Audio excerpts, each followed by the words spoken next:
हर एक परिवार को, हर एक वर्ग के उस गरीब अंतिम से अंतिम छोर पे खड़े उस व्यक्ति तक योजनाओं का लाभ को पहुंचाना है। और अभी आप सभी के बीच में संबंधित विभाग के अधिकारी कर्मचारी स्टॉल लगा के बैठे हैं।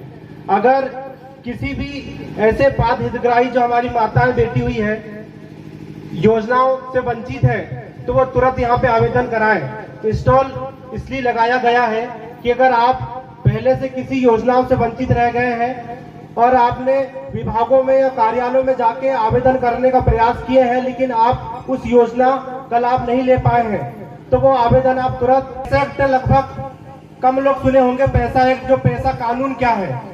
पैसा कानून में ऐसे 15 विभाग आते हैं।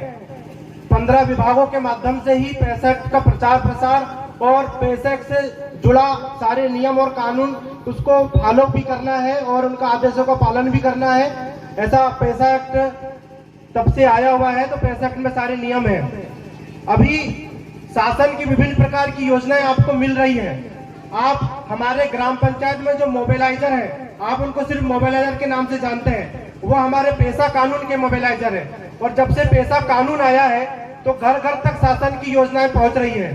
अभी आपको पैसा एक्ट में बहुत अच्छी जमीनी स्तर पे उसका इनपुट नहीं दिख रहा होगा या उसके फायदे नहीं दिख रहे होंगे। उसका सिर्फ कारण यह है कि हमारे जो पैसा कानून के मोबिलाइजर हैं उनको दूसरी विभागों में भी वो कार्य करते हैं। संबंधित जितने प्रकार की आपको लाडली बहना कहीं ना कहीं ये बोल के बुलाया गया है कि आपके यहाँ सांस्कृतिक कार्यक्रम है या विभाग के अधिकारी आ रहे हैं आपको योजना से जोड़ेंगे, लेकिन पैसा एक्ट का जो रीढ़ की हड्डी है वो ग्राम सभा है। हम बोलते हैं ना कि ना लोकसभा ना विधानसभा, सबसे बड़ी ग्राम सभा। तो जो ग्राम सभा है, ग्राम सभा ने शासन ने हमको सारा अधिकार दे दिया है। और ग्राम सभा में कौन है?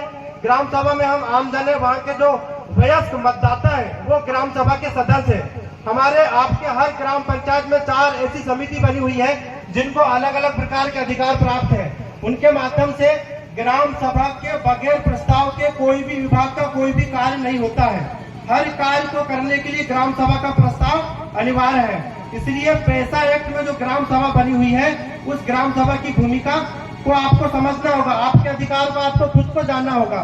पैसा कानून में हमें जल जंगल जमीन का अधिकार प्राप्त है, साथ ही साथ हमें हमारी रूढ़ी प्रथा, हमारी परंपरा, हमारी भाषा, हमारी बोली, हमारी संस्कृति को संजोकर रखने का अधिकार पैसा कानून में है।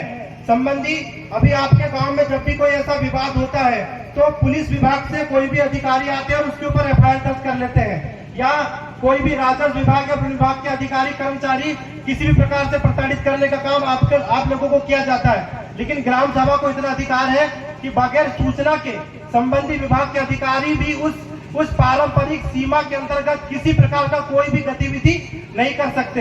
अभी आपके गांव में शांति एवं विवाद निवारण समिति बनी हुई है तो आपको पुलिस थाने में ही एफआईआर दर्ज करने नहीं जाना है। आपके यहाँ पे जो शांति विवाद निवारण समिति बनी हुई है आपको सबसे पहले उनके पास जाना है कि आपके गांव में जो भी छोटे मोटे लड़ाई झगड़े, पारिवारिक विवाद हो गया या जमीन जायदाद को लेकर विवाद हो गया है तो आपको वहां पे सबसे पहले शांति विवाद निवारण समिति के पास जाना है।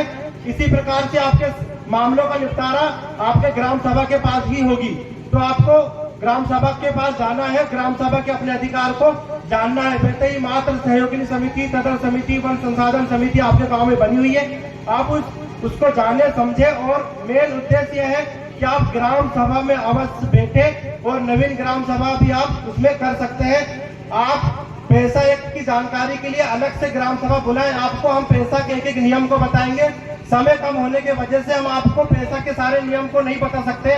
जब तक आप मध्य प्रदेश राजपत्र के अनुसार पूरे नियम को नहीं जानेंगे तो पैसा बहुत अच्छे से समझ में आपको नहीं आएगी। बहुत बहुत धन्यवाद। जय हिंद, जय भारत।